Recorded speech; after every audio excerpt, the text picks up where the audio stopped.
अभी जो वीडियो आपने देखी ये द्वारका से द्वारका मंदिर की है, जहां पर एक तरीके का बिजली करका तो किसी ने अपने फोन में इसको शूट कर लिया और इंटरनेट पर अपलोड कर दिया। इंटरनेट पर अपलोड करने के बाद ये वीडियो इतनी वायरल हुई, लोगों ने इस वीडियो को बॉलीवुड के किसी मूवी सीन से कंपेयर करना शुरू कर दिया, क्योंकि अब अगर इस वीडियो को देखें तो किसी तरीके का ड्रामेटिक लाइटनिंग था जिससे विजुअल्स काफी अच्छे निकल के आ रहे हैं। लेकिन अब जानते हैं कि लगातार पिछले कुछ दिनों से बिजली गिरने की वजह से कई सारे लोगों की जान जा रही है, तो एक तरीके से ये खतरनाक भी हो सकता है। अगर कभी भी बिजली कड़कती हुई दिखे तो आप अपने घरों के अंदर ही रहें, आपकी सेफ्टी उसी में है। वैसे आज न्यूज अपडेट्स की बात करें तो सबसे पहले मैं आपको बताना चाहता हूं, एक कांग्रेस के काउंसलर ने 13 साल के बच्चे को और उसकी मां को अपनी गाड़ी से ठोक दिया। पूरी न्यूज अपडेट में आगे आपको बताऊंगा, लेकिन आगे बढ़ते हुए दूसरी तरफ मैं आपको बताना चाहता हूं, एक ऐसा इंसान 55 साल का इंसान जिसने एक महिला को समंदर में डूबते हुए बचाया। पूरी वीडियो सोशल मीडिया पर है,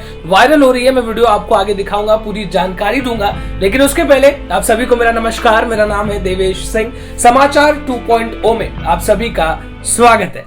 आज सबसे पहले बात करते हैं कांग्रेस के एक ऐसे काउंसलर की जो बिना किसी स्पीड लिमिट का अपनी गाड़ी चला रहा था, जिसके बाद 13 साल के एक बच्चे को और उसकी मां को उसने तेज गाड़ी से ठोक दिया। मौके पर उनके दादाजी वहां पर मौजूद थे। उन्होंने मीडिया वालों को सारी बातें बताई, जिसमें उन्होंने बताया कि अचानक से एक तेज गाड़ी आती है और मेरे पोते और बहू दोनों को ठोक देती है। मेरी जो बहू है वो गाड़ी से थोड़ी दूर जाकर गिरती है, लेकिन मेरा पोता उस गाड़ी के नीचे आ जाता है। आसपास में जितने भी लोग थे उनकी मदद से मैंने अपने पोते को किसी तरीके से गाड़ी से बाहर निकाला, गाड़ी के नीचे से। तब तक जो गाड़ी चला रहा था वो वहां से भाग चुका था। पुलिस ने काफी ढूंढ पकड़ करने के बाद उस गाड़ी चलाने वाले को, कांग्रेस के काउंसलर को अरेस्ट कर लिया। फिलहाल इस बात की जांच की जा रही है कि गाड़ी चलाने के दौरान क्या उसने शराब पी रखी थी। दोनों भी लोगों को, बेटे को और उनकी मम्मी को हॉस्पिटल ले जाया गया। दोनों की हालत बहुत गंभीर है, लेकिन ज्यादा चोट लगने की वजह से उस 13 साल के बच्चे की हॉस्पिटल में जान चली गई। मम्मी अभी भी बहुत ज्यादा बुरी तरीके से घायल है। हम माँ के बारे में अक्सर ऐसा सुनते हैं कि माँ की ममता कैसी होती है। वो अपने बेटे को इतना प्यार करती है कि शायद ही उसकी जिंदगी में कोई उसे उतना प्यार करे। लेकिन कभी कभी आपको कुछ एक्सेप्शंस भी देखने को मिलते हैं। ऐसा ही एक एक्सेप्शन उत्तर प्रदेश के गोरखपुर जिले से निकल के आ रहा है, जहां पर एक माँ ने अपने 3 महीने के बेटे को 50,000 रुपयों के लिए बेच दिया और पुलिस कंप्लेंट करी कि मेरे बेटे को किडनैप कर लिया गया। जब पुलिस ने इन्वेस्टिगेशन शुरू किया तो लगातार वो अपने स्टेटमेंट्स बदलती रहती थी, जिसकी वजह से पुलिस को शक हुआ। पुलिस ने इन्वेस्टिगेट किया, तब जाके उनको पता चला कि उन्होंने 50,000 रुपयों के लिए अपने ही बेटे को बेच दिया। अब उनके पति जो है वो एक रैक पिकर है, यानी कि पुराने कपड़े लेकर उनको बेचते वगैरह है। बहुत ही ज्यादा एक्सट्रीम पॉवर्टी की कंडीशन में आने की वजह से मजबूरी में उन्होंने अपने बेटे को बेच डाला। अब कोविड और वैक्सीन से रिलेटेड कुछ न्यूज अपडेट मैं आपको बैक टू बैक देता हूं, जहां पर सबसे इंपॉर्टेंट न्यूज अपडेट्स हैं। सबसे पहले फ्लाइट्स के बारे में आपसे बात करेंगे। अगर आपको कहीं भी ट्रैवल करना है तो आपके पास कोविड की नेगेटिव रिपोर्ट होना बहुत ज्यादा कंपलसरी है, लेकिन अब इस रूल को चेंज कर दिया गया है। अगर आप फुल्ली वैक्सीनेटेड है, फुल्ली वैक्सीनेटेड यानी कि आपको कोविड की दोनों डोजेस, कोविड वैक्सीन की दोनों डोजेस लग चुकी हैं, तो आप बिल्कुल भी, आपको किसी भी कोविड की नेगेटिव रिपोर्ट लेकर जाना कंपलसरी नहीं। तो अगर आप या आपके परिवार में कोई भी कहीं भी फ्लाइट से ट्रैवल करना है तो उस तक ये इंफॉर्मेशन पहुंचा दीजिए। कोविड से रिलेटेड एक न्यूज अपडेट, जहां पर मैं आपको बताना चाहूंगा कि हिंदुस्तान में सबसे पहले जिसको कोरोना हुआ था, जिस महिला को कोरोना हुआ था, उनको वापस से कोरोना हो चुका है। तो अब ये इस बात को बड़ी आसानी से साबित कर देता है कि अगर आपको कोविड वायरस हो जाता है, आप इन्फेक्टेड हो जाते हैं, आप उसके बाद ठीक भी हो जाते हैं, लेकिन इस बात की कोई गारंटी नहीं है कि आपको कोविड फिर से हो जाएगा। ये बात काफी आसानी से इस बात को प्रूफ कर देता है कि आपको कोविड वापस से होने के काफी ज्यादा चांसेस है। तो आपको अपनी सिक्योरिटी, अपनी सुरक्षा पूरी तरीके से रखनी है। वैक्सीन से रिलेटेड एक इंपॉर्टेंट न्यूज अपडेट, अब पूरे देश भर में वैक्सीन खत्म होती हुई नजर आ रही है, लेकिन फिलहाल दिल्ली की आपसे बात करेंगे, जहां पर दिल्ली में जब अनाउंस कर दिया गया कि 18 साल से ऊपर वाले लोगों को भी वैक्सीन लगाई जाएगी, तो लगभग 1 महीने के बाद कोवैक्सीन तो स्टॉक से खत्म ही हो गई। सिर्फ एक ही वैक्सीन का ऑप्शन अवेलेबल था, जो कि है कोविशील्ड, लेकिन अब कोविशील्ड भी स्टॉक में से खत्म होता हुआ नजर आ रहा है। आज दिल्ली में कई सारे वैक्सीनेशन सेंटर्स को कंप्लीटली बंद कर दिया दिया जाएगा।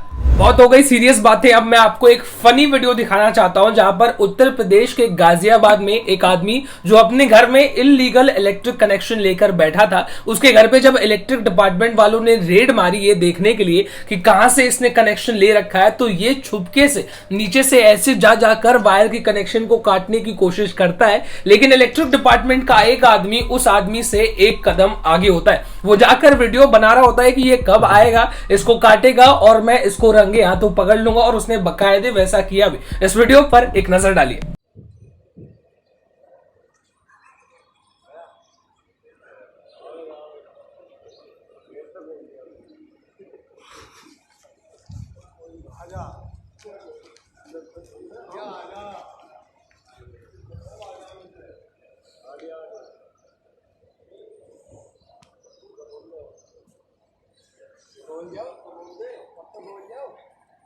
मैं तो यहीं पे खड़ा भैया।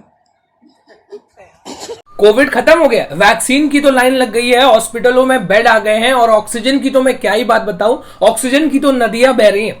ऐसा मैं नहीं कह रहा हूं, ऐसा आम जनता को लग रहा है, क्योंकि अब सारे लोग घूमने निकल रहे हैं। कोई मनाली जा रहा है, कोई मसूरी जा रहा है, पता नहीं कहां कहां लोग घूमने जा रहे हैं। अभी तक मैं आपको सिर्फ मसूरी की बात बताऊं तो लगभग 35 से 40 हजार लोग वहां पर घूमने के लिए पहुंच चुके हैं। जिसके बाद एक बड़ी अपडेट निकल के आ रही है, पुलिस डिपार्टमेंट ने जो वहां पर मौजूद होते हैं उन्होंने अब तक 8000 गाड़ियों को वापस भेज दिया, क्योंकि बहुत ज्यादा भीड़ हो रही है और आप कोविड की सिचुएशन जानते ही हैं। लेकिन लोग एंजॉय करने में ज्यादा व्यस्त हैं, वो ये भूल चुके हैं कि वैक्सीन अभी तक नहीं मौजूद है ज्यादा, और कोविड अभी भी आपके आसपास ही मौजूद है। फिलहाल अगर आपको अपने पैसे वेस्ट करने हैं, पेट्रोल डलाना है, वहां तक पहुंचना, उसके बाद वापस आ जाना है, तो आप जा सकते हैं। अदरवाइज आपको नहीं जाना है, पैसे नहीं वेस्ट करने हैं, तो कृपया घरों से बाहर ना निकले।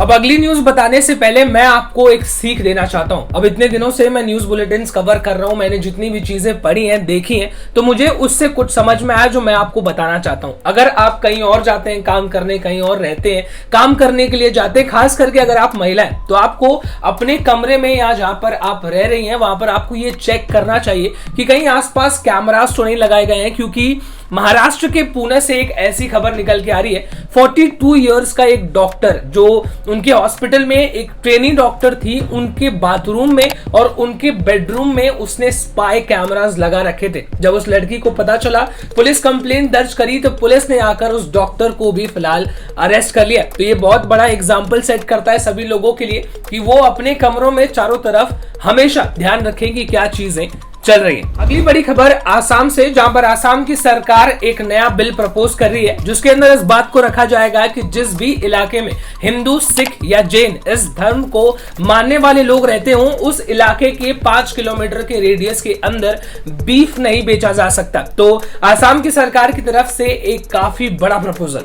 इसी के साथ आज की आखिरी न्यूज अपडेट आपके लिए कवर करते हैं और आपको बताते हैं कि सेल्फी खींचना आपके लिए कितना महंगा पड़ सकता है। मुंबई का जो आपने गेटवे ऑफ इंडिया देख रखा होगा, वहां पर एक 23 साल की महिला बैठकर फोटो सेल्फीज खींच रही थी, लेकिन तभी अचानक से उन्होंने अपना बैलेंस खो दिया और वो जाकर समंदर में गिर गई। पुलिस वाले वहां पर मौजूद थे, मौके पर तुरंत पहुंचे, रस्सी फेंक कर उनको बाहर निकालने की कोशिश कर रहे थे, लेकिन कुछ काम नहीं आ रहा था, क्योंकि समंदर उनको अपने अंदर खींचता जा रहा था। तभी मौके पर मौजूद एक फोटोग्राफर, 55 साल का फोटोग्राफर समंदर के अंदर कूद जाता है और रस्सी की मदद से उस 23 साल की महिला को उसमें से खींचकर बाहर निकालता है। वीडियो सोशल मीडिया पर वायरल है, इस वीडियो पर एक नजर डालिए।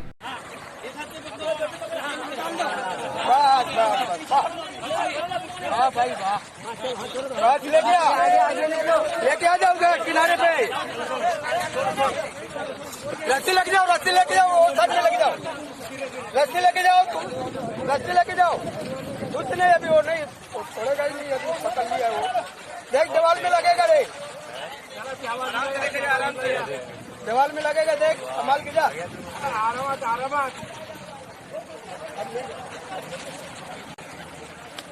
है ना, आगे रास्ता आराम से लेके जाओ, आराम से।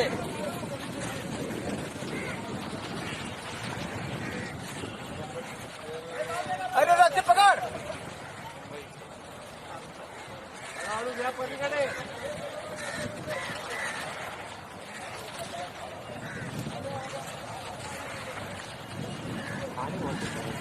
भगवान हर जगह मौजूद नहीं हो सकते, इसीलिए वो ऐसे लोगों को कभी कभी आपकी जान बचाने के लिए भेज देते हैं। एनीवेज, इसी के साथ आज की न्यूज अपडेट्स में बस इतना ही। कल आपसे फिर से मुलाकात करेंगे, तब तक आप चैनल को सब्सक्राइब कर लीजिए, बड़ी मेहनत की जाती है। This is me Devesh Singh signing off. जय हिंद।